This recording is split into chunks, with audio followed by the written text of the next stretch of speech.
Understanding inflation in 2021, what investors need to know.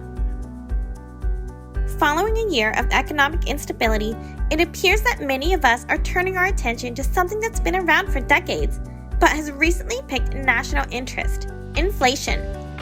In fact, a recent study found that people are Googling the word inflation at a rapid rate, with a peak not seen since 2008.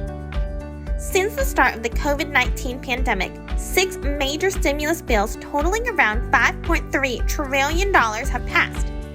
With these efforts to alleviate pandemic-fueled financial strife, are inflation levels being impacted? Fed Chair Jerome Powell has said that inflation is likely to pick up as the economy recovers from the pandemic, but he believes it will be temporary. Powell has also stated that the central bank plans to keep short-term rates anchored near zero through 2023. As you consider any potential changes to inflation we may be seeing this year, what inflation is and how it can affect you and your investments. What is inflation? Inflation is defined as an upward movement in the average level of prices. Each month, the Bureau of Labor Statistics releases a report called the Consumer Price Index, CPI, to track these fluctuations. The CPI was developed based on information provided by families and individuals on purchases made in the following categories: food and beverages, housing, apparel, transportation, medical care, recreation, education and communication, other groups and services.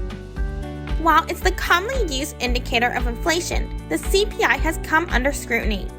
For example, the CPI rose 1.4% between January 2020 and January 2021, a relatively small increase. A closer look at the report, however, shows the movement in prices on various goods tells a different story. Used car and truck prices, for example, rose 10% during those 12 months. Investments and inflation.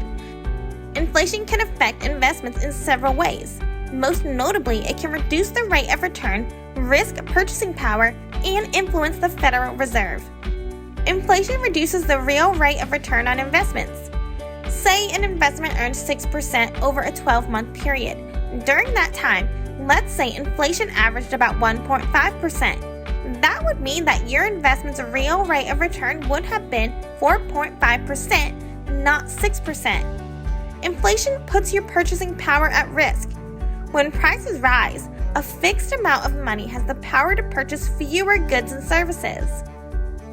In addition, inflation can influence the actions of the Federal Reserve. If they want to control inflation, the Federal Reserve has several ways in which it can reduce the amount of money in circulation. Hypothetically speaking, a smaller supply of money means less spending, which could equal lower prices and lower inflation. With so many changes over the past year or so, it's no wonder investors and consumers are concerned about the rate of inflation today. When inflation is low, it's easy to overlook how rising prices are affecting a household budget.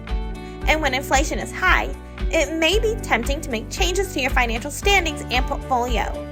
If you're concerned about the inflation rates we're seeing in 2021, click the button below, call 1-800-467-8152, or email info@ronaldgheelock.com.